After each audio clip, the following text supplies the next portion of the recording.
ஓம் ஸ்ரீ குருப்யோ நம.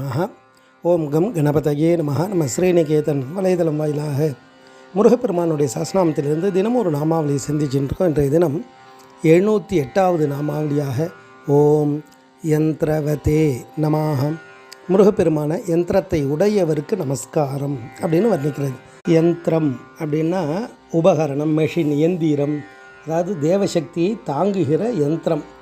அந்த யந்திரமாகவே இருப்பவராக குமார பரமேஸ்வரனை வர்ணிக்கிறது. அதாவது நம்ம விக்கிரகங்கள் உருவ பிரதிஷ்டை இருக்கு இல்லையா, அந்த பிம்ப பிரதிஷ்டை கீழே இந்த யந்திரங்களை வைப்பா. இந்த யந்திரத்தில் என்ன இருக்கும் அப்படின்னா 4 திசைகளிலும் வாசற்படி இருக்க மாதிரியும் நடுவில் அந்த தெய்வத்தினுடைய பீஜ அக்ஷரம் இருக்கும். அதை சுற்றி இப்போ முருகப்பெருமானா ஷட்கோணம், அப்புறம் 8 தளமுடைய தாமரை இருக்கும். அந்த 8 தளமும் அஷ்டாங்க யோகத்தை குறிக்கும். 8 விதமான புஷ்பங்களை எல்லாம் குறிக்கும். இந்த புஷ்பங்கள் எங்கே இருக்கும் அப்படின்னா எல்லாமே நம்ம உள்ளே இருக்கக்கூடிய புஷ்பமாக இருக்கும். அதுதான் சத்திய புஷ்பம், தப புஷ்பம், இந்திரிய நிகிரக புஷ்பம்னு ஒரு 8 விதமான புஷ்பங்கள்.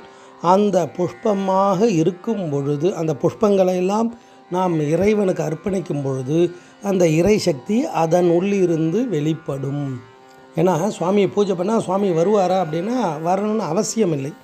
ஏன்னா இறைவன் எங்கும் எதிலும் நீக்கமர இருக்கக்கூடியவர், தூணிலும் துரும்பிலும் இருக்கக்கூடியவர், அணுவுக்கு அணுவாக இருக்கக்கூடியவர்.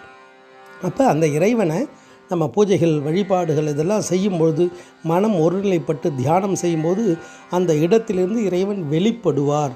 அப்போ வெளிப்படுவதற்கு ஒரு எந்திரமாக இருக்கக்கூடியது தான் இந்த அக்ஷரம் பொருந்திய, அதாவது அந்தந்த தெய்வத்தினுடைய மூல மந்திரங்களையெல்லாம் அதில் அப்படியே எழுதியிருப்பார். அக்ஷர வடிவம், அழிவில்லாத அந்த பரம்பொருளுடைய அந்த அக்ஷர ஓசை ஒளி வடிவத்தை அந்த யந்திரங்களில் எழுதியிருப்பார். அது மூலமாக இறைவன் வெளிப்பட்டு அனுகிரகம் பண்ணுவார். நம்ம கந்தர் அலங்காரத்தில் அழகாக சொல்லுவார். ஏன்னா இறைவனை வரணும்னு அவசியம் இல்லை, அவர் வெளிப்படுவார்ன்றது அழகாக சொல்லுவார். தடுங்கோல் மனத்தைன்னுவார். மனதை முதல்ல தடுக்கணும். விடுங்கோல் வெகுளியை, கோபத்தை விடணும். தானம் என்றும் இடுங்கோல், இருந்தபடி இருங்கோல், எழுபாரும் உய்ய கொடுங்கோப சூருடன் குன்றம் திளைக்க தொலைக்க வைவேல் விடும் கோன் அருள் வந்து தாமே உமக்கு வெளிப்படுமே அப்படின்வார். அப்போ சுவாமியினுடைய அருள் வெளிப்படும். இந்த யந்திரம் வெளியில் தெரியக்கூடிய யந்திரமாகவும் இருக்கும், நம்ம உள்ளுக்குள்ளே அந்தராத்மாவாகவும் ஒரு முட்டாத புஷ்பம், வெட்டாத எந்திரம் நம்ம ஹிருதய ஸ்தானத்தில் இருக்குது. அதுலேயும் பூஜை பண்ணி இறைவனை வெளிப்படுத்தலாம். இன்னும் நிறைய ரகசியங்களுடையது. அப்பேற்பட்ட எந்திர வடிவமாக குமார பரமேஸ்வரனை இந்த நாமாவளி அழகாக வர்ணிக்கிறது. ஓம் யந்திரவதே நமாக. ஸ்ரீ குருப்யோ நமः. ஓம் சும் சுப்பிரமணியாய நமः.